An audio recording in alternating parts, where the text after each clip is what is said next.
on, Cowboys? What y'all got to say? Oh, we about to go to the... Shut up! Before I bust a cap up in your ass. I thought y'all was beating the world. Shut up! Maybe next... Say another motherfucking word and this shit is over. But we the most hated franchise and everybody... Shut the fuck... Shut... Did I say... No! Oh, shit! Say it again. Say something else. Oh! Say something else. Say something else.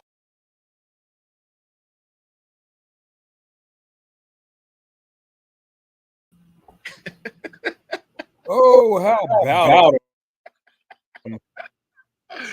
Oh man, it's funny when I can sit there and bring back commercials from last year and they still apply to today, and for that part, the last 29 years. Yeah, that's what I was about to say. That same commercial will apply next year. Oh yeah. So that's why I keep them. It really saves on the advertising dollars. Welcome everybody to another episode of Head to Head Sports. I'm your host Brian Parker, along with my co-host Mr. Randall Hargrove. How you doing, sir? I'm good, man. I will have somebody knocking at my door here in a few minutes, so I'll take a brief break and be right back with y'all. Okay. But my week was excellent. For reasons that you already know why. Of course. Yeah, you got double Christmas. You ain't lying, brother. Because how the hell your Steelers are 3-0 and how the Cowboys are now 1-2 is absolutely amazing. But what is going on, Robbie Jenkins? How are you doing? Oh, all is well, sir. Everybody, thank you for tuning in. We are live and direct on Facebook Live, Instagram, Amazon Fire TV, Roku TV, LinkedIn, as well as YouTube. We are still on our drive to 10,000 followers on YouTube.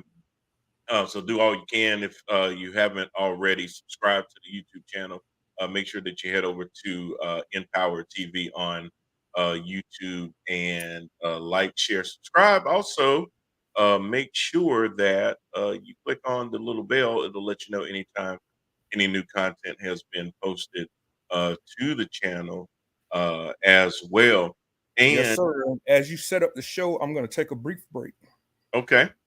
And while Rand is doing that, kind of let you guys know that Rand is actually a part of two bands, at least. And one of his bands, Kendrick Colt, does perform in the local Charlotte area. So be sure to go to their IG page and check out Kendrick Colt and make sure that you know when they're performing and check them out. They do a really, really good job of playing a lot of rock from the 80s and 90s. And sometimes they even dip into the 70s. I also know that he just started another tribute band as well. And he can tell us a little bit more about that as well. Also, if you are a business owner and you would like to advertise on our broadcast, please reach out to me at theparkermedia at gmail.com or send me a direct message. That way, maybe I can help you guys be able to let more and more people know about your product. And just to kind of give you an example of a commercial that I've cut before, this is one that I use for Jermaine Parker Realty. I'll show that to you, and then we'll get started with the show. So without further ado, here is Jermaine Parker Realty.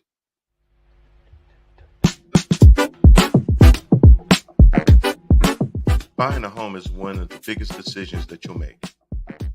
Here at Jermaine Parker Realty, we're here to help you navigate through that process. We know that a home is more than just a place to live. It creates memories. Here at Jermaine Parker Realty, we're here to help. Give us a call and let us get started on your journey.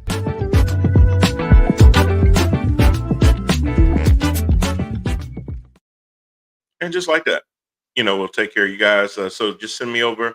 If you're a small business owner, if there's a service that you provide, if you are an event planner and you have certain events coming up that you want people to know about, any side hustle you got, things like that. We would love to help promote that. You can even see I got my Jermaine Parker Realty shirt on as we speak right now. So, but we know in this time, advertising, being able to get the word out, can be very, very expensive, and we want to be able to provide you guys an affordable solution to doing that. So please reach out to us if you want to be able to sponsor the show and have reads done live on air. We can do that as well. I hear I'm a great voiceover person, so send it to me, and I will review the product. Make sure that's something that we can support on the network, and if so, then we'll be more than happy to assist you guys with that. But all of that said, man, this has been a crazy week in sports, in the NFL in particular. Just some crazy, crazy, crazy things going on all over the NFL. I would be remiss if I didn't go ahead. I thought about saying something earlier, but I said, you know what? I'm just going to hold all my energy for the show. I know when Rand comes back too, he's going to have plenty to say about the since we broadcast from the Charlotte, North Carolina area. The Carolina Panthers are our team here. You know, Rand is a lifelong Steelers fan, and then I'm also an Eagles fan as well. Both franchises that we were with before Carolina came to the Charlotte area. But we know that over a week ago now, 2 Mondays ago, Coach Dave Canales made a change by announcing that Bryce Young would be benched and that he would be going more for the veteran Andy Dalton. And a lot of people were up in arms because they were like, man, he's only had 2 games. He's only had 2 games. He's a number 1 pick. I guess you're supposed to give him a whole lot of line and runway. And, you know, even last week, you know, I was trying to remind everyone that it hadn't been 2 games, it's been 18 games. And even 18 games isn't totally um, a lot of time to evaluate someone. And a lot of times when you're looking at evaluations, you can look at how someone stacks up against their peers. But what you really, really want to be able to do, that's not always fair because it may not be an apples to apples comparison. Maybe they're in a totally different situation. Maybe the organization has done things a little bit better to get this quarterback ready. So it may not be apples to apples in comparisons. But what you can compare somebody to is themselves. How have they grown? How have they developed? What improvement have you seen from week to week, game to game? All you do when you're not playing the game on Sundays, Mondays, and Thursdays is you're doing a lot of film study. So you're able to sit there and isolate film to specific positions, the lines, those kind of things, so that you can look at those in just in those instances to be able to then evaluate in this instance, your quarterback. So you can look at all of his snaps, all of his dropbacks, how he is in under center, how he is in the shotgun, how he is when there's a 4-man rush, how he responds when there's a blitz. Is he picking up the blitz? Is he is he calling things out pre-snap? All these kind of things you can evaluate. It's there. You have data. 18 games is plenty of data to be able to say in the 18th game, and technically, yes, he played 16 games in 2023, 2 games in 2024.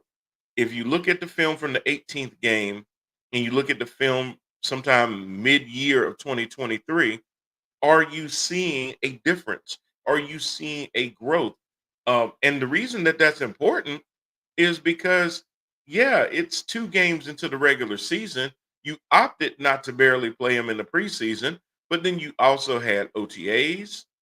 You had voluntary OTAs. You had other OTAs, and then you had a whole mini camp. You had training camp, and all these different things to go through. Any things that you saw in 2023 that you felt like said player needed to work on. You had all this time. So then by the time the first 2 games start, you should start to see between the first year development, the off season, everything leading up into training camp and training camp itself, and then into the 2 games, some sort of improvement. It didn't mean that we were looking for the Panthers to be 2-0 after the first 2 games. Far from it. When you're a young franchise with a young quarterback, sometimes it's not if you lose, it's how you lose. Would we have been confident that if Bryce Young had put up 175 yards passing, 2 touchdowns, 1 interception, and the offense was controlling time of possession and things like that, but they still lost the game? Would that be improvement? Absolutely. Can you be an overall number 1 pick and average 4.4 yards per drop back? Hell no. Ain't no way. So all you Bryce Young apologists out there, shut the hell up. You need to sit on the bench with him. Brother, I came back at the right time. Yeah, you did. Yeah, you did. You're talking right what I want to talk, man. I know. I was setting up the tables, if you will, in that a lot of people really made this sound like it was 2 games, and it's been more than 2 games. We've been evaluating over 18 games. That's right. And like I just said, if we had seen in game 1 and 2 of this year, him having 175 yards, 2 touchdowns, 1 interception, and they were controlling the time of possession and they still lost, that would be one thing.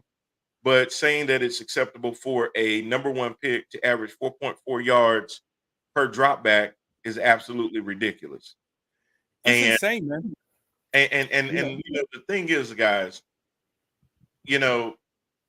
when he announced that Andy Dalton would be starting, nobody sat there and said, "Oh, now we're going to go to the Super Bowl," or "Now we're going to go undefeated. Now we're going to win 6 games instead of 3 games," or whatever the case may be. Now, those things could happen, but it's, again, like I said, it's not losing, it's how you lose.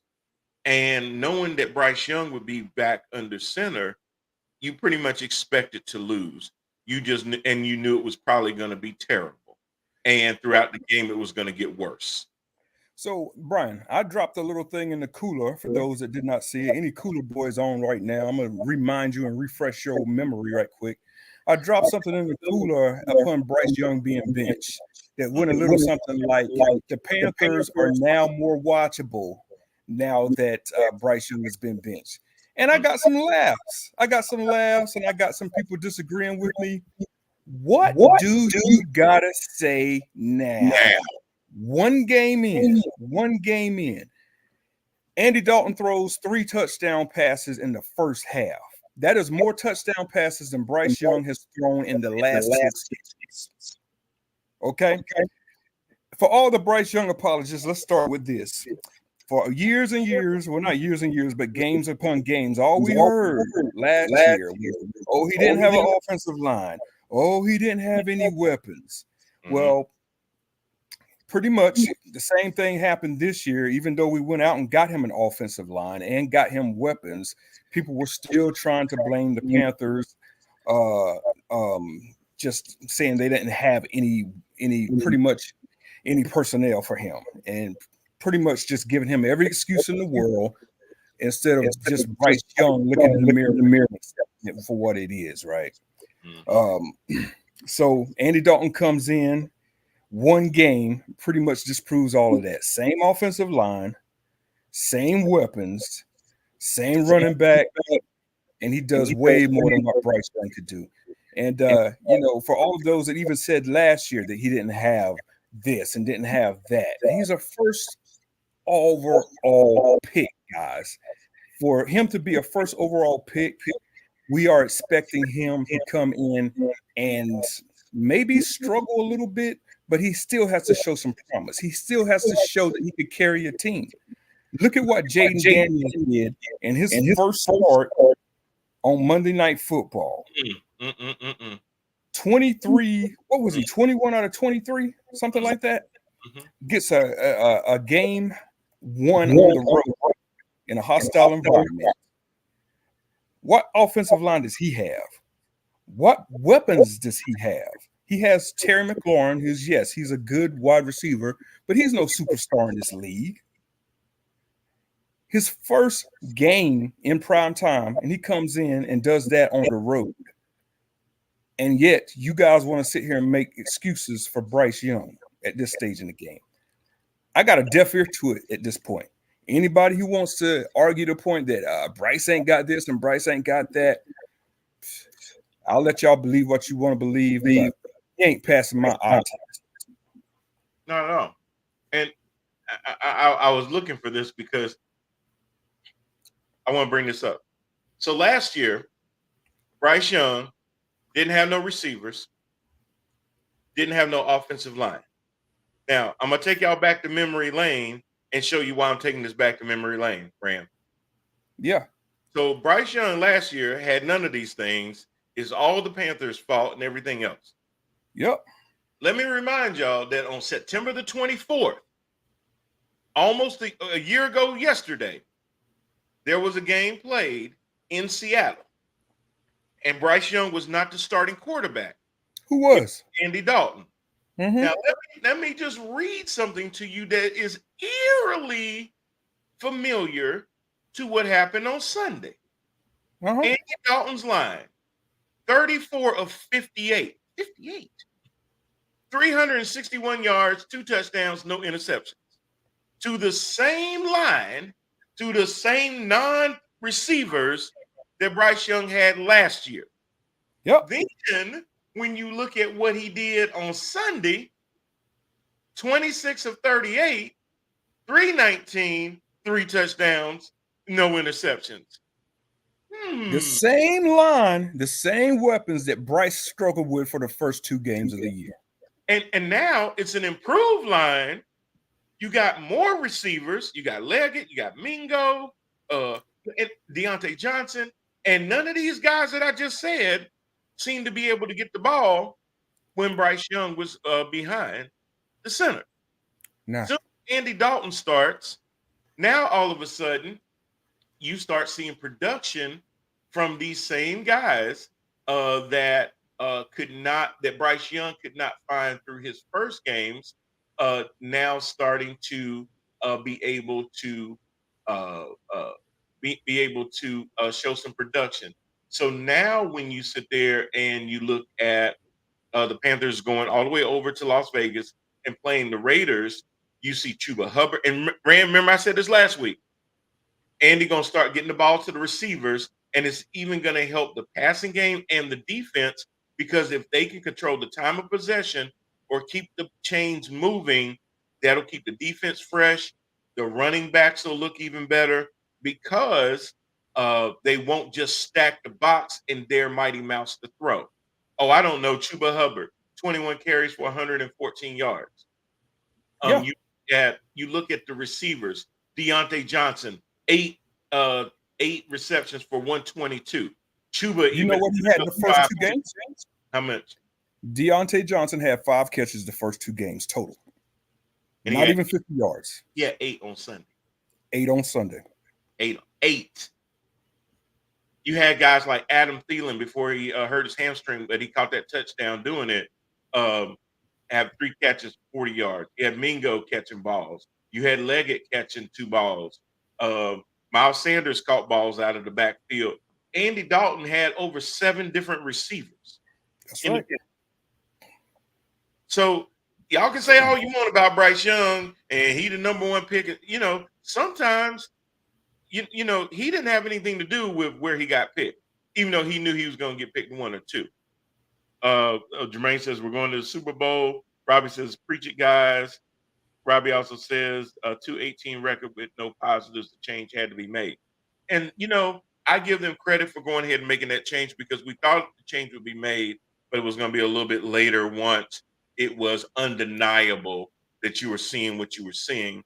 But I think Dave Canales was able to say, guys, based on 16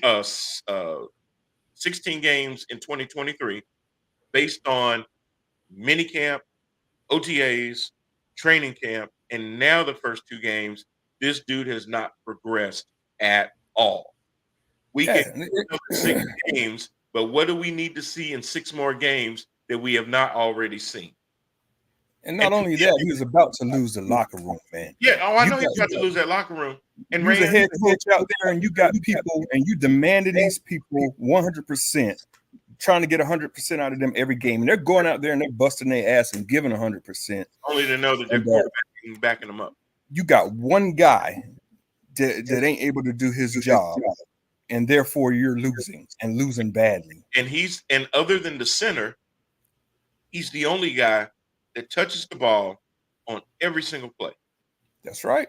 Everybody else is dependent on him to do what he needs to do to make them successful. Y'all got to remember too, these guys need him to be productive so that they can have good film, so that they can negotiate their contracts.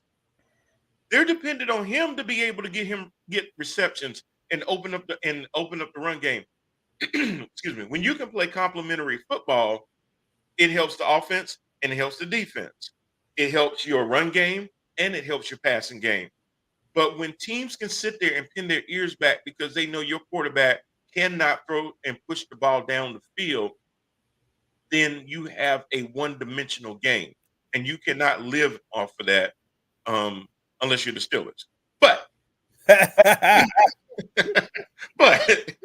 because we got a dominant defense, right? Dominant. But that's it. But see, that's it. So you can kind of cover up a lot of stuff with that, and as long as you can keep the game within 7 to 10 points, you give your offense a chance.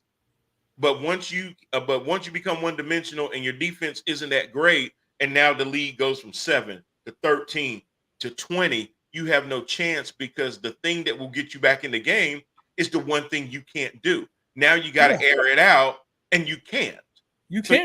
you're screwed, and you're just going to. You can't even pass over the middle of the football field. Exactly. So you're going to get. So Rand, this brings me back to the same thing that we've said the whole time. After watching Andy Dalton for 2 games come in and throw for 300 yards, basically over the last 2 games that he's played, he's thrown for over 700 yards, 5 touchdowns, no picks, multiple receivers. You still will not be able to ever effing tell me that you saw Andy Dalton do stuff in practice that did not translate into giving him the starting job at the beginning of the 2023 and the 2024 season. Y'all can't tell me that when Bryce is at and that's where the Panthers made their mistake at. Bryce is in practice doing some superhuman stuff, but then when he comes out on Sunday, we see what y'all didn't see in practice. Ain't nobody gonna believe that. No, it didn't happen. It didn't happen. It didn't happen. It did not happen. Robbie said, do we have not already? Can I recant my recantation of going from 5 wins and stick with that from here on out? Yeah, you can recant. I mean, we can always revise. You know, I like how Stephen A. always says, you know, things are fluid. Things can be fluid. Right. Yeah. Things change. You know, and injuries can be one of those biggest things of that too. Jermaine says, if you start a house fire, wait 20 minutes and then put it out, you don't get credit for putting the fire out. Yeah, exactly. That's true. They started a lot of this because, and this kind of opens up to where I was really going to with this is, and you can look at, because now it's funny, based on the spectacular play of Jaden Daniels against Cincinnati on Monday Night Football. Mm-hmm. Now you're starting to hear questions this year that happened last year of, man, did Chicago miss? Should they have drafted Jaden Daniels instead? Now, listen, before the draft, I flat out said that Jaden Daniels out of everybody was the most polished. But everybody kept saying that Caleb had the most upside. So if you drafted Caleb because you felt like maybe he wouldn't be as big of an impact early, but eventually he had the potential to become a better player overall, okay, well, 2 or 3 games isn't enough for you to be able to make that determination. If you already knew that you were passing up on a guy that may give you instant results, but you thought that he may be closer to maxing out than the potential guy, it depends on how you look at it, and time will tell whether you've proven to be right or wrong on that. But I wasn't surprised that Jaden Daniels has been performing better than Caleb Williams. Not at all. Even for the Commanders. I wasn't surprised either. I mean, my boy Robbie, who's listening right now, he's flat out said that Caleb Williams is going to be a bust. He called that a long time ago. And from what we're seeing so far, you know, of course, he's got some additional time here. We're not going to call him a bust yet, but Robbie, at least I'm not going to call him a bust yet. But I need to see it's not looking too good. It's not. And Robbie says the only upside Caleb Williams has is trying to figure out what color he's going to paint his fingernails. Lord have mercy. And to Jermaine, to your point, you said if you start a house fire, wait 20 minutes and then put it out, you don't get credit for putting the fire out. Well, sort of. I mean, you can get credit for not sitting there and just allowing the whole damn house to burn down. That's true too. And that's what the Panthers did. They realized they had a problem, and rather than wait a whole nother daggone 10 games, let's just go ahead and douse this fire, man. That is true. Acknowledge that, you know what, maybe setting the house on fire wasn't the best idea. So before we burn all the way to the ground, we'll go ahead and put it out and try our best to recuperate some of our losses. Yes, exactly. Yeah, I mean, you know, because think about it. In life, we all make mistakes, and we sit there and sometimes hold on to the mistake longer than we should instead of course correct. Life is always about course correcting. It's not the fact that you make a mistake.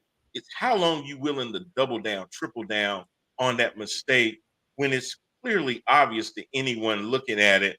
Bruh, save yourself from yourself. You've done so many things wrong. Now you have a chance to just sit there and say, you know what? Let me just tear off the Band-Aid and just go ahead and address the 800-pound gorilla in the room and move forward.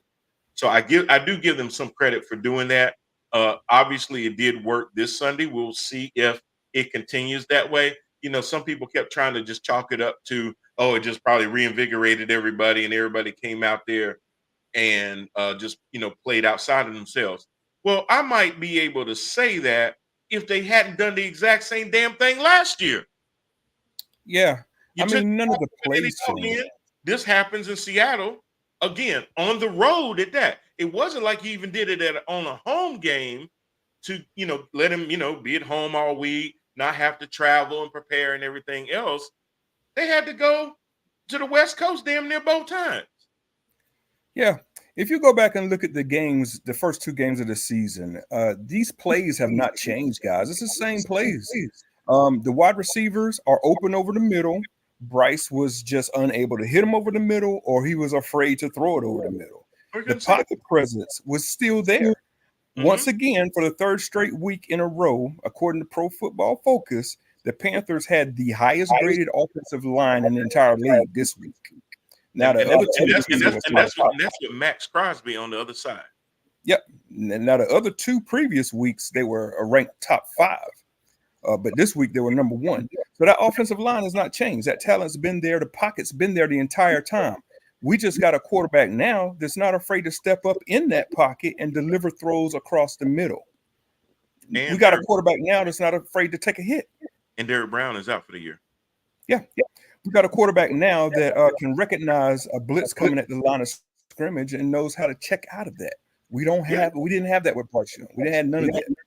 Because again, and the one thing I saw Andy doing that Bryce could not do, he threw in tight windows. He threw guys open. He didn't wait until he got open. He threw them open. Yep, that ball was out of his hands in 2.5 seconds. Zip. And you got to be able to do that. Unless you are a quarterback that can extend that play with your legs or climb that pocket so that you can get a second. But now, by the time you climb the pocket, you're probably not going to your hot read. You're probably going to a secondary read at that point, which is okay. But you're still going through your progressions. You're still being patient. Andy did stand back there and he took some hits because he got the ball out as he was taking a lot of those hits. And that's okay.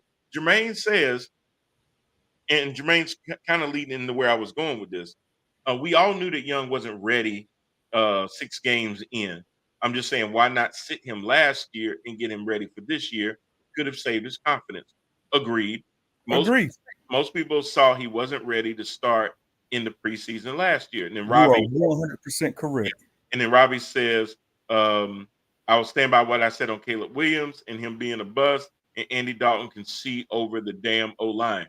All of that, guys, is true, which is why I want to get you guys' input on why are teams seemingly wanting to throw their, when you have a first round pick, that's a pretty expensive pick for you. But why are teams now more and more in love with the idea that this guy just got out of college, don't even have an NFL body. They're in their first training camp. They just got a ass load of money. They learning the, at least when you were in school, you had to balance going to school with, practice and games and stuff like that. Now that you're a professional football player, it's all about, football and, things that maybe you do outside of football, but there's no class. There's no coach make sure that you're in class and going to tutors and all that kind of stuff. So why you're trying to take somebody that's 20, 21 years old at the most, if they stayed all the years, you put them in there, the maturity level may not be there yet, their body may not be there yet, and then just adapting to the speed of the NFL versus college may not be there yet, and you throw them out. That definitely ain't there. Yeah, and you throw them out game one of the first season instead of just sitting them down.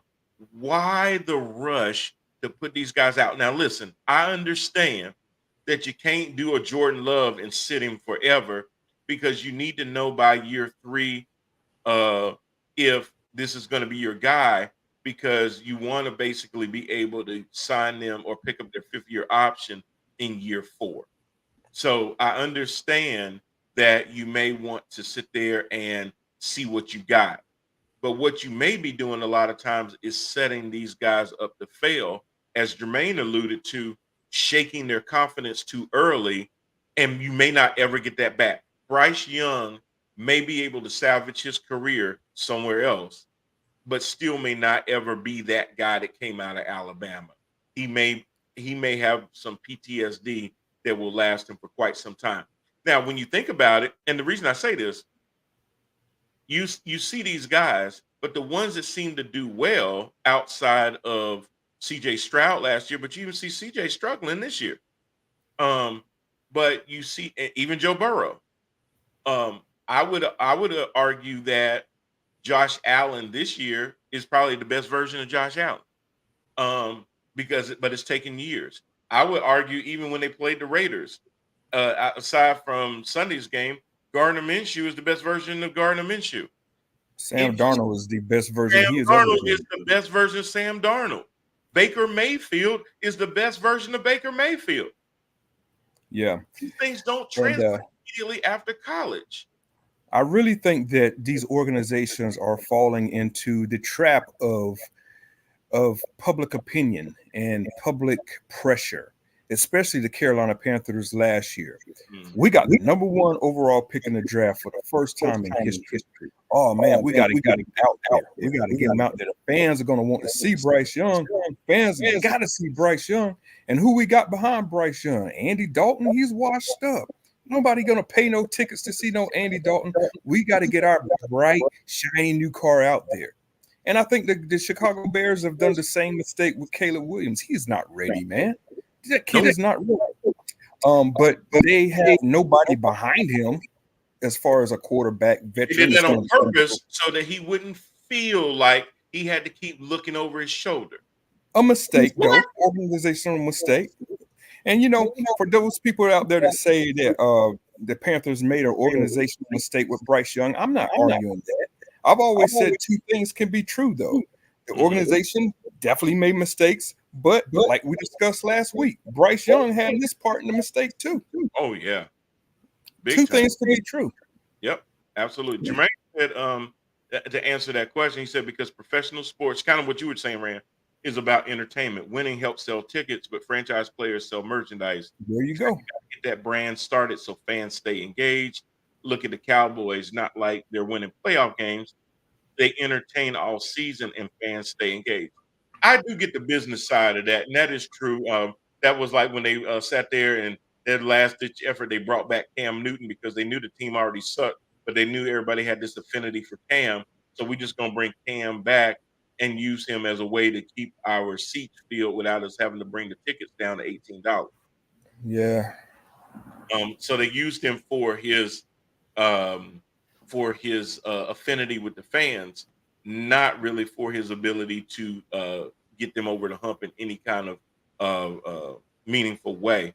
I just think ultimately that doesn't do the player any good because and I get it. The fans are now. Here's the thing, though. Even if you had started Andy Dalton last year, you didn't have to sit there and be married to the fact that he was going to be your starter all year long. Exactly. Sat there and said to the fans, you know what? I love Mike Tomlin. Mike Tomlin says, I'm not going to entertain hypotheticals. When we have an issue where Russell's ready, then I'll address it then. But I'm not going to sit there and answer y'all question any kind. Oh, well, he is so hilarious because he's to the point, man. He'll say, look, I'm not going to sit there and give you guys hypotheticals. When the situation changes and I need to address it, that's when it'll happen, and that's when I'll let you know. Yeah. They could have said the same thing week to week. This week, Andy gave us the best chance to win, so we started him. And until we feel like it's time for Bryce to come in, whether that's through the 7th, 8th, 9th game, or maybe our season at that point is over and we want to give him a couple of looks, or maybe we started Andy in the game, but because it became a blowout, kind of like how the Patriots brought in May at the end of a game after Brissett, but they still are going with Brissett. Maybe that's what you do. Give them a little mop-up duty and stuff like that so that they, have that, going out there like that, but not, hey, we're going to start you from beginning to end and that kind of thing and work them into it. I think Jordan Love, as frustrated as he may have been sitting behind Aaron Rodgers, will agree. That was excellent for Jordan. It worked out pretty damn well for him. Yeah, because if you look around the league now, all you see is struggling young quarterbacks that got in there too early. Yep. Levis with Tennessee, he got in too early. He's struggling. Big time. Who else we got? Caleb Williams, Anthony Richardson. Richardson's also struggling. Passing percentage around 50% or so right now. Struggling. Trevor Lawrence got the bag, even though he hadn't performed. And now that he got the bag, he look even worse. Yeah. So you look around the league, you just see quarterbacks that just got in there too soon, and they're paying the price for that right now. Daniel Jones. Daniel Jones was never going to be anything. but even then, though, it was like, okay, he was number 1 all pick number 6, shouldn't have been picked that high. You start him, and then he looks like straight trash. He's actually looking a little bit better this year because Malik Neighbors is making him look really, really good up there in New York. But the point is the same is that, the NFL is such a copycat league that a lot of times when one team sees one team do things, everybody starts doing the same thing. And now it looks like everybody has jumped on the fact that, hey, when we draft a young quarterback, we need to start him immediately because to what Jermaine said, they're looking more at branding opportunities and merchandising opportunities, and they're not protecting the player. A lot of times, look, if your quarterback was drafted with the first 12 picks, that normally means that your team wasn't that damn good. So there's some deficiencies on your team outside of skill positions. It could be on both sides of the ball, on the line. And when you draft a young quarterback, you got to have their blind side shored up, whether they're left-handed or right-handed quarterback, and that's the left tackle or the right tackle. You need somebody out there that can protect that person. You need a line. You need some big hog mollies in the middle that can stop stunts and pressures right up the middle and stuff like that. You got to be able to have a decent running backs that can help chip edge rushers and then get into and find a safe zone for dump off passes, check downs, and things like that. If you're going to put a young quarterback out there, you got to answer the questions. Do I have pass protection? Do I have a back that can catch balls out of the backfield so that if I don't see anything, I can sit there and dump off with somebody that can turn up the field, not just throw a smoke route 2 yards back and they can't even get out of the backfield. And now I'm completing the pass, but it's a pass for a loss. All those things you got to be able to address, especially with a young quarterback. Tight ends are normally a young quarterback's best friend because after they block, they chip, or whatever, then they make sure that they find themselves in a soft space that the quarterback can get them the ball. I'm hoping that the league is going to take on the Pittsburgh Steelers replica of what they just did. Instead of going out there and drafting yourself a quarterback and going through these bumps and bruises like we've seen with the Will Levises and the Caleb Williams and Bryce Youngs, maybe you just wait and get yourself a young quarterback that's already gone through those bumps and bruises with another team. Yeah. Already gotten that experience with another team, and then you get them however way you want to get them through whatever method of trade that you want, and then you could build around him that way. Look at what Minnesota's done with Sam Darnold, who is still young. Sam Darnold's only 27 years old, y'all. He's got another 10 years in this league. Yeah, it seems like he's been around so much longer than that. Oh my God, I'm saying, yeah, but he's got another 10, 12 years in this league. And of course, Justin Fields, he's got forever left in this league. If you know, so I think that's going to be the future of the league. It would be if I was GM. I would not trust these young quarterbacks coming out in the draft, especially not to put them out there immediately day one. I think you're just doing a disservice to them. You're doing a disservice to your own team. I mean, bro, if you had kids and your kid just turned 16 and now they can drive, I don't know about you, but I don't think my first car was a Maserati. You had to give them a car that you were okay that if they crashed that son of a gun, you wouldn't even really feel that bad about it. You'd be like, hey, I just want to make sure you all right. Yeah. If that car is totaled, you like, hey, you know what? It was on this last leg anyway. Anyway, it had almost 200,000 miles on it, cosmetic issues with it anyway. Hey, you beat it up, whatever. But if I gave you a brand new Porsche and you crashed that, yeah, I still want to know you all right. But I'm still feeling some kind of way that you just, I want to choke you. I'm glad that you lived, but I kind of want to kill you. At the same time, too, you're not going to take a 17-year-old driver who just got his license and then turn him loose on I-485 for his first drive. Yeah. There you go. See ya. Take off. Yeah, and be like, and be like, I feel comfortable that whatever happens on 485, they're gonna be able to deal with it. Yeah. Without anybody else in the car, kind of giving them some, reassurances and things like that. Ain't who the hell would do that? Now I get that that's not, branding and marketing and merchandising and you being the face of a franchise and all those types of things. But if it doesn't go well, now you carry that conversation on all the sports talk shows. Should they have done that? Now all the second guessing comes. Is he a bust? Now people keep teetering around the B word. Like Robbie said, and Robbie, you may be proven right. Maybe Caleb Williams is going to go down as a bust.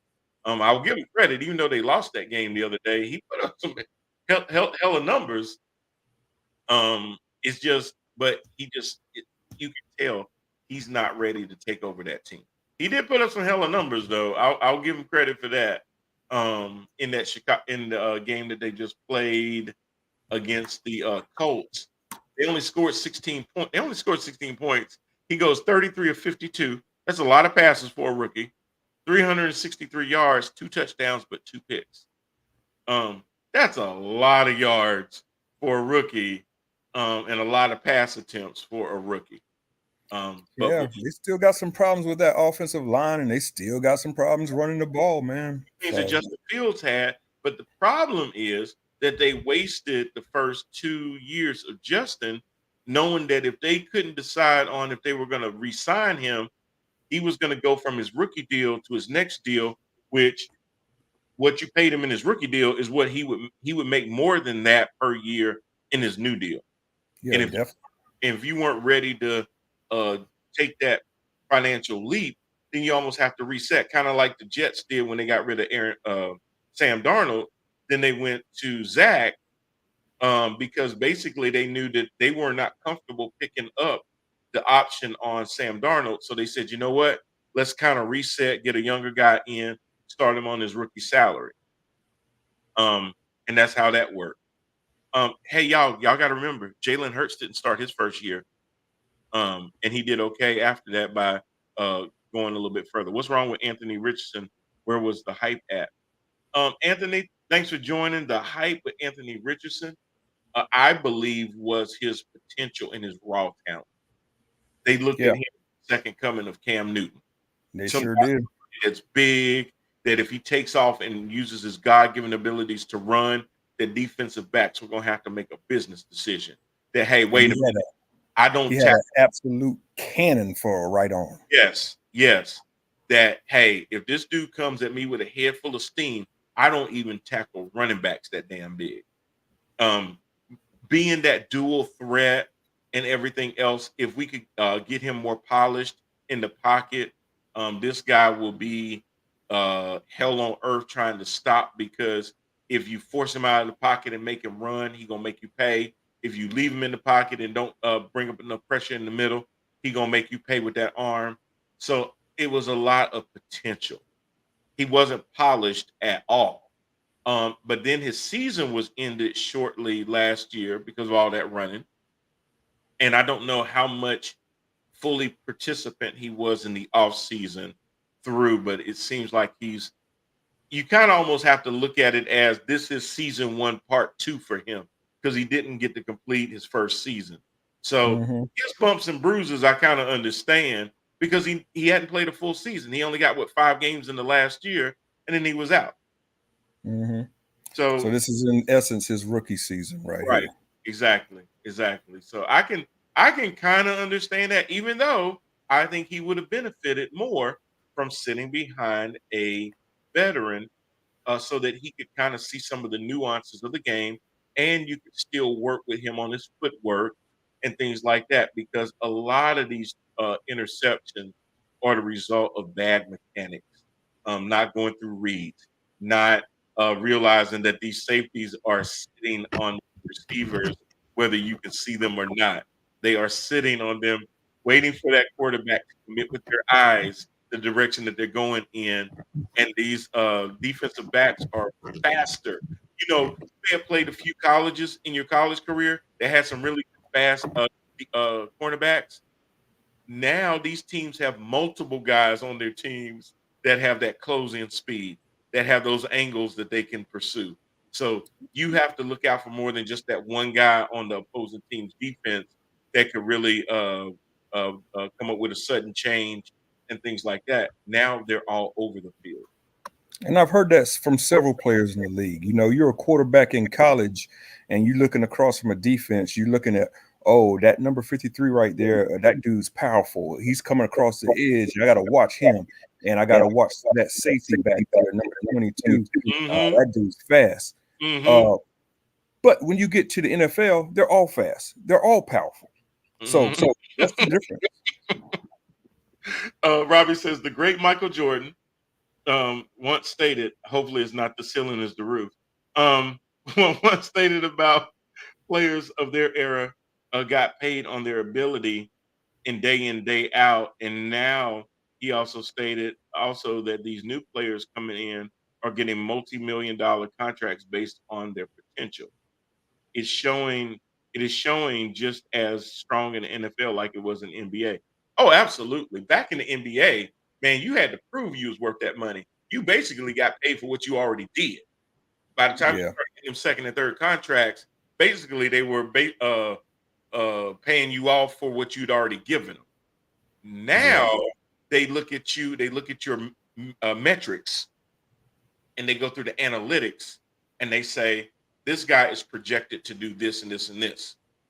Yeah, and the NBA is like ridiculous with that. Oh, big time. These max deals now and all these inflated salaries. 18 years old making millions. Come on. Did you see Embiid just got like $60-something million a year? Yeah. At least he's been in the league and done Yeah. something. Damn. But you got like 18-year-old kids like getting like just crazy deals in the NBA. They ain't even stepped foot on the court. Ain't dribbled, ain't done a pass. Oh my God. Oh my gosh. Yeah. And then they start trying to get secure sneaker deals and all this other stuff. And ain't done a damn thing yet. Nah, Yeah. Oh, yeah. Yeah. It's absolutely crazy. So you're absolutely right, Robbie. A lot of that is just moving. Anthony says, I just came on the show to say Jaden Daniels, baby. yeah. Anthony, I started off what I had to say, giving Jaden Daniels props, man. You know, for those, I'll repeat it if you didn't get a chance to hear it, but for those that wanted to say Bryce Young didn't have an offensive line last year, didn't have weapons last year, I pretty much started the show by saying Jaden Daniels ain't got no offensive line this year. He has one weapon in Terry McLaurin, who's a decent wide receiver, but not a superstar in this league.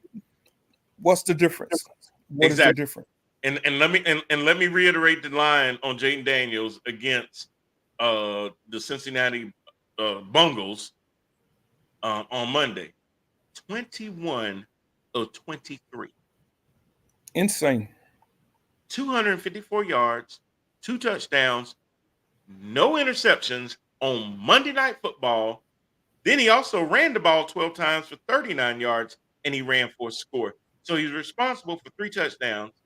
And Terry McLaurin only had 4 receptions, but 100 yards even for a touchdown. He is loving his quarterback. And let me tell you the difference between Bryce Young and Jay McDaniels. Did you watch the game, Brian? The Washington game? Mm-hmm. So the last touchdown that Jaden had, he stood strong in the pocket.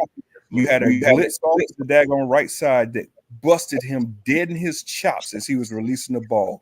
But he stood in there and delivered an accurate ball rather than try to run to the side and cower or short throw it and exactly. He still put the ball in a place that either it was going to be caught or it was going to harmlessly go out of the backfield. Yep. He gave the receiver a chance to get that ball, but he also made sure that the defender wasn't going to have a chance to swat it down or intercept it. Anthony says, guess what? Washington didn't punt the ball the whole game and no turnover the last 2 games. That's crazy. Yeah, it is. I can't wait to see what Washington does against Dallas, man, because I just, I had a feeling that Washington could catch Dallas this year. I just really didn't know. And I'm not going to jump my gun too early. I'm going to just sit back and watch what happens over these next couple of weeks. But I wouldn't be surprised if Washington beats Dallas. Again, Washington, whether they win 4 games, 6 games, 7 games this year, I bet you every team now that plays Washington has to say, "Oh, we can't look past them. This is not this is not one of them games where you just see it on your schedule and you go, oh yeah, that's a dub." No. They're gonna make you play from the first quarter to the fourth quarter. There's not going to be that kind of game. Now you got to remember, they lost to the Bucks by 17 in week 1, 30-20. That by far was their worst game. It was Jaden Daniels' first game. Even in that game, though, Jaden Daniels, he was 17 of 24, 184 yards, but he also ran for 88 yards. And he ran for 2 touchdowns. So that was his just first filling out game. Then when you come into week 2 against the Giants, then he comes back again. Hold on. I just had it up. There it is. They win that game. And he goes 23 of 29. That's pretty damn efficient. Again, he didn't throw any touchdowns, but he didn't throw any interceptions. He gave his team a chance to win because he didn't put the ball in harm's way. So they won that game. And then they come up with the Monday night game, and then that's his coming out party. So it'll be interesting to see, like you said, Rand, if he can keep it going. They got to go to Arizona and play the Cardinals this Sunday. And I think they have a great chance to win that game. I do too. Yeah, I mean, this is a team that they're 2-1, and they very well in their first quarter of the season officially could end up being 3-1. Very well could be. And you Dallas Cowboys ain't got a shot at being 3-1 now, do you? They might be 2-2 because they got to play the Giants. But if the Giants can figure out how to run the ball on the Cowboys, who knows? All I can say though is, speaking of the Cowboys, well, first let me button up the one thing on the Panthers Raiders. The one thing too, Rand, that made my soul feel very good about this game. They took the air out the ball. They stayed on the field so long that the Raiders, that they basically made the Raiders a one-dimensional team, and then put it in Gardner Minshew's hands to try to have to start looking downfield, and they just didn't give him time. Now they kind of let up at the end of the game, but when you have a time of possession of 36 minutes to 23 minutes, you got a good chance. You had an offense that finally gave you the chance to even play Panther ball like that, man. And keep your defense fresh. They put up 437 yards total in that game, ran for over 131 yards total.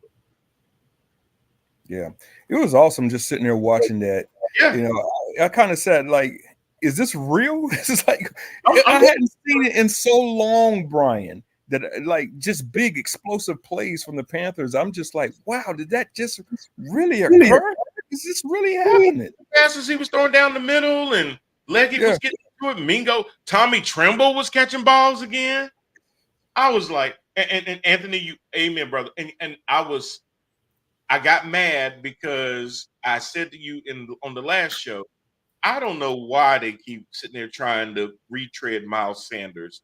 Chuba is your guy. Stick with your guy. Yeah, you sat there and you thought Miles was the reason that Philly's rushing attack was what it was. And now you realize that it was Jason Kelce and them boys up front giving him a bunch of holes to run through. Mm-hmm. Yeah, you whiffed on that $25 million contract that you gave him. And what made me think about that, Anthony says you might as well trade Miles Sanders. Absolutely. Let Blackshear or whoever else back up Chuba when you need to give him a break. But you don't need Miles Sanders back there because Miles really he had a few good runs, but most of his runs look just like some of the other ones. I'm actually surprised that Miles Sanders is still on the team. I thought he would be treated. Me too. Yeah. That's what I'm saying. You got Blackshear. Let him be some kind of trade capital. I don't know what you can get for him. If you can get a 4th or 5th round pick for him, I take that trade all day, every day. Yeah. If you right now says I will pick up the rest of his contract and give you a 5th round pick, I would take it in a heartbeat. In a heartbeat, take that. Don't wait. Don't do the Brian Burns. Wait till there's no more draft stock and you basically giving them away for a damn 6th round pick. That's some crazy shit. Don't do that. Hit while the iron hot. You don't need him. You really don't. No, you don't. If you're holding him back for insurance, that is a high insurance policy. I don't really think you need him in that. So I totally agree with you on that wholeheartedly, Anthony. Brand, I got to get into these Cowboys because there were actually people that thought the Cowboys were going to win this game. And I said last week that unless the Ravens forget that Derrick Henry is on their team, there ain't no way in the hell the Cowboys can win that game because the Cowboys have shown outside of the first game with Cleveland. And let me remind y'all, Cowboy fans, of why they beat Cleveland. They were missing 2 of their starting tackles in that game. But they were yapping. They were yapping after that game. Oh, my God. And I'm sitting there going, okay, wait till the next week and let's see what really happens when they play a team that they're playing starters against starters. And they got exposed for the fact that they can't stop the run. First series of the game, Lamar Jackson just takes out. First play, I think he took off running for 12 yards. And he just kept running and running and running. And then Derrick Henry said, let me get some of that too. And he kept running. And he started stiff arming people. He started carrying people with him. He ran for 2 touchdowns, 25 carries, 100. You know, it's funny. You know, the Cowboys' physicality and their defense is gone. It's gone. It was It was 21-6. Yeah. Oh my God. It was 28-6 in the third quarter. The Ravens didn't score in the fourth quarter. The Cowboys had to put up 19 points in the fourth quarter, and they still lost. Yep, they made a ferocious little comeback there and got people's hopes up for whatnot after the Ravens let off the gas, but it was too late by then. Jermaine said in my Forrest Gump voice, for no particular reason, I just start run. They kept running. I think they still running on the Cowboys right now. Oh my God, that was hilarious. I said, you know what? If you know that the Cowboys can't stop the run and you have Derrick Henry on your team and this man don't have 20 carries in this game, I think all the coaching staff, including Harbaugh, should have been fired. Thankfully, they realized that, listen, the running game was just something that they had to lean into. They had 274 yards rushing in that game. Yeah, and it's a copycat league, right? So what you think you're going to see Thursday night? Oh, the Giants are going to try to run on them. You got that right. You got that right. So Cowboys, I hope you been on them what you call them machines, them Mac machines. Oh my God! Because the secret has been out, but they're only confirming it week after week after week. And listen, when they do have to play Philadelphia, and Saquon is on the other side of that field, not gonna stop him. It hurts is on the other side of that field. Not gonna stop him. After what I saw Saquon do this past weekend, you ain't got a chance. Because they've made sure that Saquon is going to get the ball as many ways as they can get him the ball, whether it's RPOs, whether it's straight handoffs, whether it's catching it out of the backfield. And once you see them tree trunk legs start running, he gone.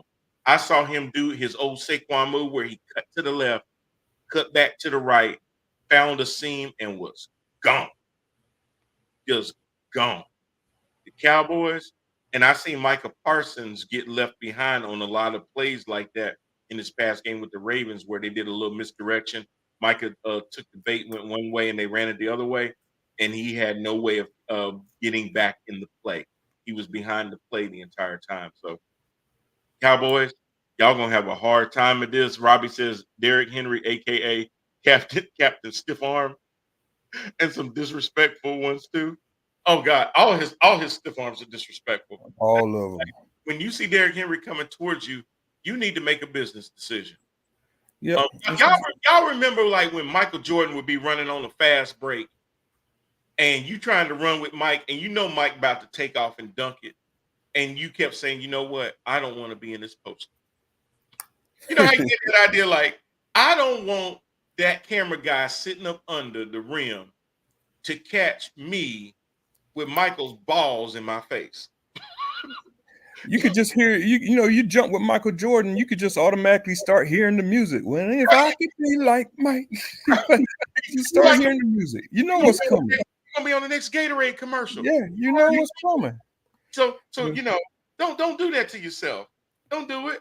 But when Derrick Henry come, that's the same thing. It's like he gonna make you look like you a fun dummy. He just gonna pick you up and carry you on like he think you one of them sleds that they be having in practice. And he's supposed to pick you up and make you move a couple yards ahead. Yeah. But these Cowboys, they got problems, man. Like I said, they look like they have problems stopping the run for one. Mm-hmm. They also look soft to me. I'm sorry to say that S word, but they look soft. They have problems running the ball because they got old ass Ezekiel Elliott. And they got some new kid I never even heard of that's doing a decent job. Dalvin. Mm-hmm. Yep. Not Dalvin Cook, not even him. He's not even getting play time. Yeah, he don't practice. Yeah, Doolittle or some crap like that. Mm-hmm. And they also they're one dimensional when it comes to the pass game. They got CeeDee Lamb and they got no number 2. Yep. So Dallas has got some problems. He got exposed. Ferguson didn't help him. Brandon Cooks didn't help him. Turpin did a little bit at the end, but he's not a reliable number 2 candidate. So if CD's not fumbling the ball and whining like a little biatch on the sidelines, then now your defense isn't coming up with those big plays. Remember, last year and years before, the Cowboys were very potent because their defense scored just as much as their offense a lot of Their times. defense was physical, strong, and dominant. Very. And they're just not that anymore. And now teams are taking advantage of them. Jermaine says Josh Norman hasn't been the same since King Henry gave him the business. True. Anthony says Cowboys can't stop the run, but Ravens can't stop the pass, which is why the Cowboys were able to come back in that game, but they needed Dak to become Superman and bring them back, and they almost did it. But Cowboy fans, this is your problem going forward. After you play the Giants, then you play the Steelers. There's 2 running backs named Najee Harris and Jaylen Warren that are going to love to see you because you're going to the Steel City. Then you got to play the Lions, and there's a running back named Jahmyr Gibbs. Then after that, you got to go to San Francisco and either face Jordan, Mason or whatever his name is that came in from McCaffrey. Either you him or you facing C-Mac. Then you got to go to Atlanta and face Robinson and Algier. Then you got to go to the Eagles and face Saquon. Then you got to go to Houston and face Joe Mixon. And then you got to go to the Panthers and face Brian Robinson Jr. This could get out of hand quickly. Bruh. This could go bad. It really could. I mean, every one of those teams has a stout running game and a stout running back. Derrick Henry, a.k.a. the blueprint, may have just given them a lot of things to look at, not only having a good running back, but what running schemes even work better. And even out of all of those teams, aside from the Lions, 49ers, Falcons, you've got the Eagles that have not only a running back that runs, the quarterback runs. The Texans not only have a running back that runs, the quarterback runs. The Commanders not only have a running back that runs, the quarterback runs. Tough task, man. Tough task. Ooh! But that's a Dallas problem. That is. So couldn't happen to a better team. That's all I'll say. There were some other good games that happened around the league too. Aaron Rodgers last Thursday gets his first win at home as a Jet. Looked a lot more comfortable. Everybody's ready to now crown the Jets. I'm still not too sure about that. The Giants beat the Browns 21-15. Mr. Masagi went back to looking like dumpster fire all over again. 21-37, 196 yards. He did throw for 2 touchdowns, but their running game was non-existent. Malik Neighbors caught 8 passes, 78 yards, and 2 touchdowns from Daniel Jones. And Daniel Jones went 24-34, 236 yards, 2 touchdowns, no picks, which is good for Daniel Jones to be able to do. Keep an eye on Malik Neighbors, boy. I'm telling you, rookie of the year. He's leading it right now, I would say. I can't see anybody else clear other than maybe Jaden Daniels. He's going to be fighting with Jaden Daniels. Jaden Daniels is going to end up being C.J. Stroud, like I believe, as the season goes on. And that's going to be interesting to see evolve too. Man, I will even tell you that Saints-Eagles game was something because it was a low-scoring game. After the first 2 weeks of Derek Carr basically doing whatever he wanted to the opposing team, the Eagles defense seemed to really put a cap on him. Alvin Kamara was running over teams and everybody was doing what they was doing. Kamara had to run 26 times for 87 yards. Yeah. That was interesting to see. And that one ran. I was like, man, I thought it was going to be an explosive, high-scoring game. Just the way, if the Eagles were to win the game, it was going to have to be high-scoring for them to be able to keep up with the Saints. And then that didn't happen. You saw the Vikings play the Texans, and again, C.J. Stroud, 20 of 31, 215, one touchdown, 2 picks. And again, Sam Darnold, 17 of 28, 181 yards and 4 touchdowns. Oh, by the way, I'd be remiss to also mention that there's only one quarterback ran this year that has thrown for 300 yards and 3 touchdowns in a game. That would be the quarterback residing in Charlotte, North Carolina. Okay, that's just still crazy. So Sam Darnold, 181 yards passing and 4 touchdowns out of it. Unbelievable. But smacking the Texans in the mouth like that. So the Vikings are now 3-0. The Texans dropped 2-1 that game. The other game that we had the Broncos. The Broncos behind Bo Nix, who I wasn't giving credit for anything. He didn't throw any touchdowns, but he was 25 of 36 for 216 yards. They won the game 26-7 over the red hot Tampa Bay Buccaneers, so they brought them back down to reality. That game right there was probably the most surprising game of the whole week to me, because I was like, how in the hell did that happen? How did they not get enough pressure on Bo Nix to make him feel uncomfortable and bait him into some turnovers? It just didn't happen. And I was like, okay, they scored first. Okay, they got one in. Okay, whatever. But then they kept scoring, and they kept stopping the Bucks midfield and stuff like that, making them have to kick. And I'm like, what's going on? I'll think another one of the surprising games. The Packers and the Titans. Malik Willis gets to go back to the team that drafted him, and play against the quarterback that they threw him away for. Mm-hmm. And Malik said, I got something for that ass. So he goes 13-19, 202 yards, and then he runs for another 73 yards. So he accounted for 2 touchdowns, one in the air and one running. And they end up beating the Titans 30-14. How about them apples? How you like me now? I'm sitting there going, wait a minute. They didn't know what they had in Malik Willis coming in this season, sitting behind Jordan Love. All he's done since Love has been out is win games. You know, got to give him his props, man. He's not going out there and setting the world on fire, but he's just doing his job and not turning the ball over. And that's what you got to do a lot of times. You got to realize and be comfortable in your own skin and say, you know what, if don't worry about it, they're calling you a game manager or a system quarterback or any of those things. Play within yourself, get the ball out to the guys that do the work in space, and let them turn up the field and do the rest. You don't have to sit there and play a bunch of hero ball. Robbie says, on paper, Dallas is the better team projected to win this game, I'm sure. But if Daniel Jones and company rush for over 150 yards, I wouldn't be surprised if the Giants pull out the victory. Oh, that's it right there. That's the whole key right there. Giants rush for $150. They win the game. That's it. They win the game. As long as you also win the turnover battle, meaning that you don't shoot yourself in the foot. Daniel Jones.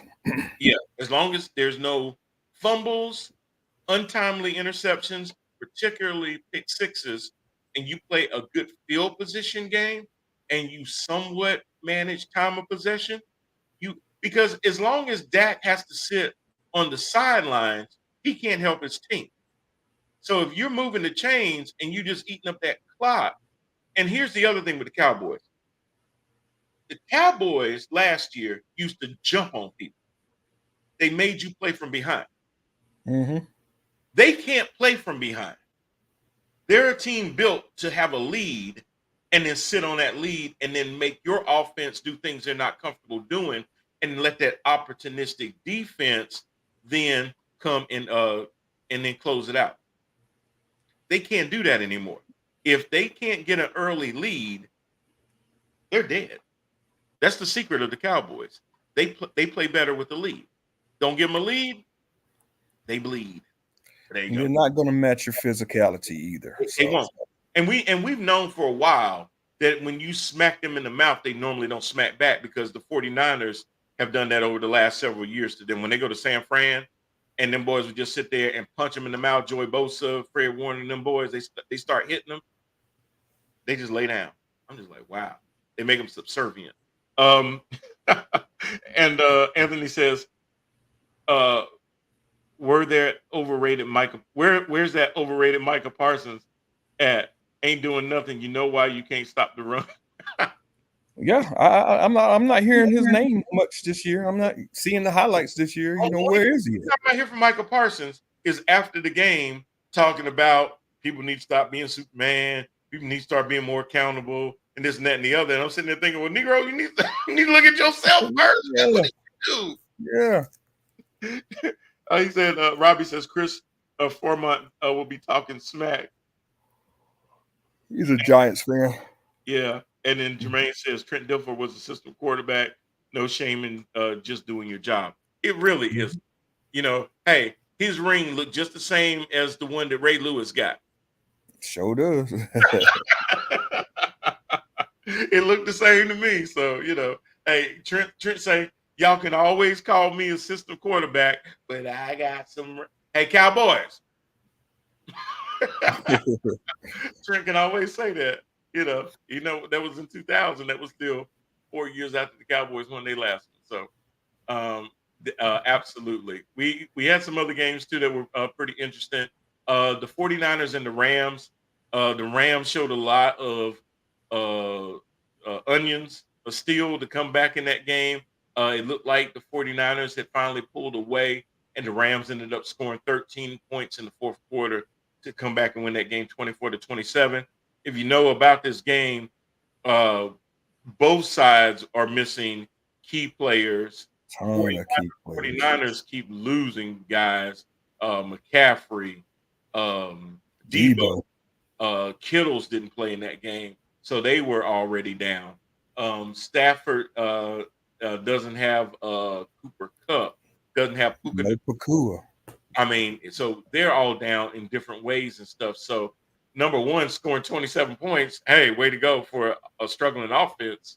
But to not give up in that game, Matt Stafford came through when he needed to and got them to win. So that was an interesting game to see. So congratulations to the Rams on beating the 49ers. Hopefully those key players will be able to come back so that we don't have to play the woulda, coulda, shoulda game. Another game that was really good was the Steelers and the Chargers. Justin Fields, Justin finally threw a touchdown. Ran for one, threw one. Very efficient game one more time. And, of course, the big zero when it comes to interceptions. This kid is just really playing, man. I'm happy he's getting his opportunity to do so. He's got a good offensive line as opposed to Chicago, and it's really showing.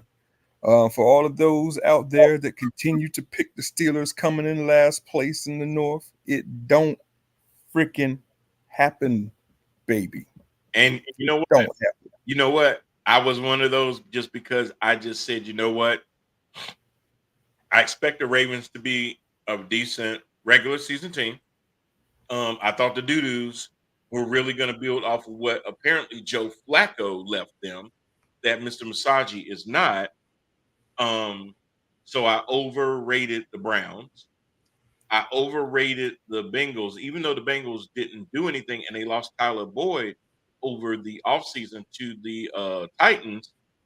I just said, well, the legend of Joe Cool will be enough to get them. They always start slow, but it ain't the slow start. It's how they're losing right now. Yeah. Them suspect. So to be honest with you, if I had to do a do-over, I'm still gonna say Ravens slightly over the Steelers because I think the Ravens have a better ability to reliably score. But you can't discount the Steelers defense. So I would at this point probably go Ravens, Steelers like 1A, and then go Bengals and Browns, and only put the Bengals at third by default because the Browns look so bad. If there could be a tie for fourth, I would give it to the Bengals and the Browns. Yeah, I lined it up. I believe Ravens, Steelers, Browns, Bengals. I just, for some reason, did not think that Burrow would just step back in there and just become the Joe Burrow of old, especially with one of his weapons being gone. And yeah, Not actually two weapons gone not only because that, T. Higgins didn't play at the start of the year. exactly. He just started this past game. It was his first game. Not Yeah, only that, but if you look at Jamar Chase and you look at CD Lamb, what two things do we have in common with those two dudes? Hold out uh, uh yeah, training camp. yeah, So CD's mad because his chemistry with Dak is off. Well, bro, you sat out trying to get money. yeah. Jamar sat out trying to get money. That don't automatically click. No, it doesn't. You have that time to get your chemistry together and stuff. You just don't roll out the ball, pick up where you left off from last season. Last season was last season. You got to get your chemistry together. But if you haven't, and I'm not saying you shouldn't try to get the bag, you shouldn't try to get your money, but understand that that can affect the team in a way that when you're the number one receiver and you're doing that, and your quarterback waiting on you to bring your ass to camp, then a lot of these regular season games become your training camp and preseason games. Yeah, These games where you know, like now with training camps, they'll have those joint practices and scrimmages and stuff like that. He wasn't involved in that stuff because he was trying to get a contract. Same thing with CD Lamb. Just saying. and Cincinnati, they lost some key pieces off the offensive line. They lost some key pieces on that defense, especially in the secondary. Yep. And I mean, it wasn't like the greatest defense last year anyway, but they did lose some pieces coming into this year. And they also lost their do everything running back too. They have not been able to replace that. That is true. That is true. So, yeah, I mean, what Joe Mixon meant to you, you start to feel that. You find out after he's gone what a bell cow he was to lean on, where he would give you those. You know, Joe Mixon is one of those running backs that it seems like he gets stronger as the game goes on. Yeah, So he's running like game and passing game. he's like that boxer that will keep jabbing, jabbing, jabbing, working that body, giving you them body shots, and then in them later rounds, really start hurting you and penetrating and stuff like that. He was that wrecking ball, and you're right, catch the ball out the backfield, do a lot of dirty work and stuff like that. Robbie says side stat: Caleb Williams, 70 for 118, 59.3, 630 yards, 2 touchdowns, and those 630 yards. I want to just say that damn near 385 of them was in this last game. Yeah. So throw that in there too. 4 interceptions, 13 sacks heading into this Sunday against the Rams. As bad as those numbers are, they're still not bad as little Mighty Mouse's numbers. So yeah, that's the funny part is that as bad as that is, he's still doing a hell of a lot better than Bryce Young. yes, he is. That's sad. That is. And in our water cooler prime time pickings, I originally picked the Falcons to beat the Chiefs. Something told me 30 minutes before the game, go in and change it, and I did. And I'm glad man, the Falcons, y'all really let it down, man. The Chiefs have not been the Chiefs. The Chiefs are one of the few teams that can play poorly and still win. They're just not being the Chiefs of old. They're finding different ways to win games. Kirk Cousins, the only hesitance I had about the Falcons, because I know you thought the Falcons might really ascend this year, and they still could. I totally see the ability, but they haven't put it all together yet. No, nope. 3 games in. But the one thing that worried me was Kirk coming from the offense he had in Minnesota and then trying to come down to the Falcons that have just not been able to put together their offense. And yes, a lot of that was because of Heineke and Ritter, but how was he going to be able to interject himself into that team and get guys like Pitts and London going? How were they going to utilize Bijan Robinson even when Tyler Algier is still out rushing him, and things like that. So You know what? That NFC South is brand new all of a sudden. it is. You got the Panthers 1-2, you got the Falcons 1-2, and the Bucks and the Saints are only 2-1. So that's a 1 game separation. And the Red Rifle has breathed new life back here. I thought that too. Like, hey, he gonna make this anybody's league. Yeah. Because of that, because the Buccaneers let Denver show us that they're not as great. The Saints let the Eagles show us that, yeah, they got a decent offense, but they can be held under 15 points. And then the Falcons show that even with a brutalizing running game, they can be contained by a Chiefs team that's just doing just enough to get by. Nothing spectacular. So Anthony says, I never really noticed how the Chiefs defense is underrated. Yeah, they do come through. They do, and that did do it, especially on some of them 4th down stops where you said, oh, surely they're going to, it's 4th and 1. They got Robinson. They gave Robinson the ball, and they stood his ass up. Wouldn't let him get a yard. That was the play of the game right there. You're right. That was the defense. That because had they gotten that 1st down, they had a chance to keep driving down and ended up finishing scoring that game. Now, I lost a little money on a parlay because I said Atlanta was either going to win or lose by less than 3.5. So thank you very much for the 5, Atlanta. You know what, though? That pass interference call, you can't talk about that game without that PI. That PI, yep. That should have been a PI, but straight. Shoulda, coulda, woulda. But I will say about the parlays, though, I did win a couple $100 off of a trade game, so I still came out all right. Atlanta. Robbie says New Orleans at Atlanta and the Phillies at Tampa, while the Panthers are hosting the Bengals. Things could be really interesting after Sunday. I agree. I'm giving the Panthers ran as I look into this coming week. Bengals come to Carolina. If Chuba continues to run the ball like he is, and Darnold, Andy Dalton is making really good decisions, and they don't let Jamar Chase wreak havoc over that game, they got a chance to win it. They definitely got a chance to win it. I'll have my eyes on it. I don't think you meant the Phillies at Tampa. Yeah, I know. Yeah. So I'm gonna kid you a little bit with that one, Robbie. We ain't talking about no baseball. Right. Even though 56 homers, just saying. But anyway, we got the Saints at the Falcons, so somebody is going to add an extra L. At this point, you kind of want it to be the Saints so that it brings their loss total down as well. Voice messaging, man. Voice messaging. Oh, okay. He must have said Philadelphia and it changed it to Philly. You got the Jaguars at the Texans. Hopefully, this is a good bounce back game for CJ Stroud with Sunshine, Etienne, and all of them struggling. You got the Browns and the Broncos coming to the Jets. That should be an interesting game to see if Bo Nix is really going to be able to keep up with Aaron Rodgers and his weapons. Mm-hmm. Here's a good one in the NFC North. You got the Vikings and the Packers.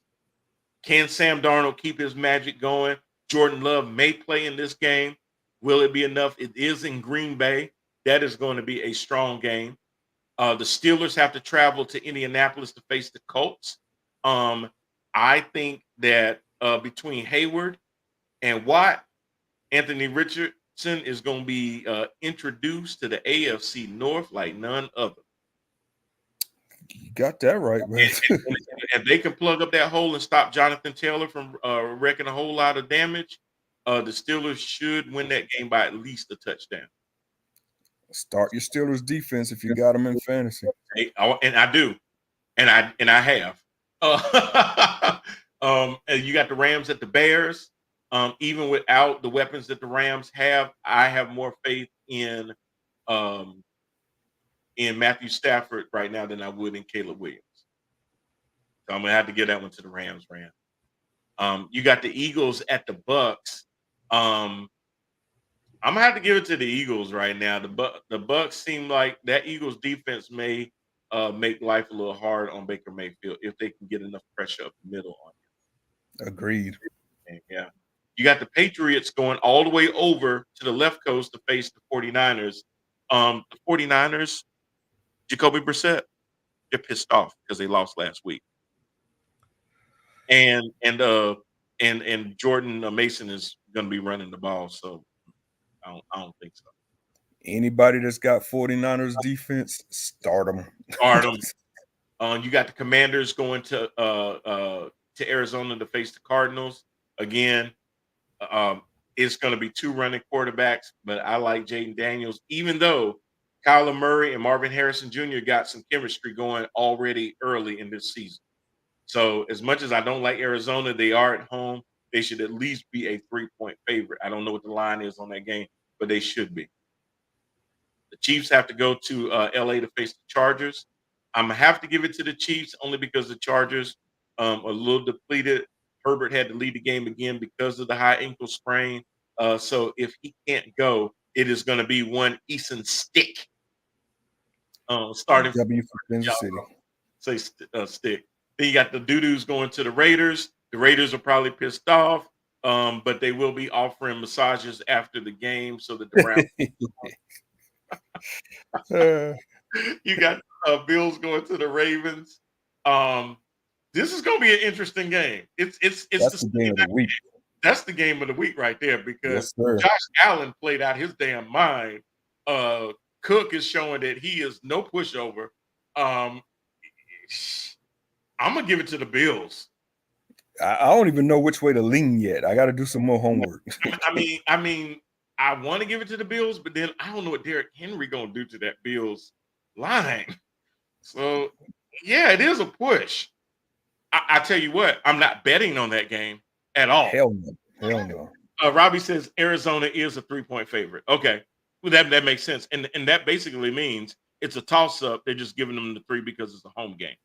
Anthony says, I don't care what people say. Aaron Rodgers comeback player of the year. Nah, Sam Darnold is on fire. I think Drake May is starting, but I might be wrong. I thought they said they were going to continue with Brissett and let May continue to come off the bench in different times if they're like losing really bad. So we'll see.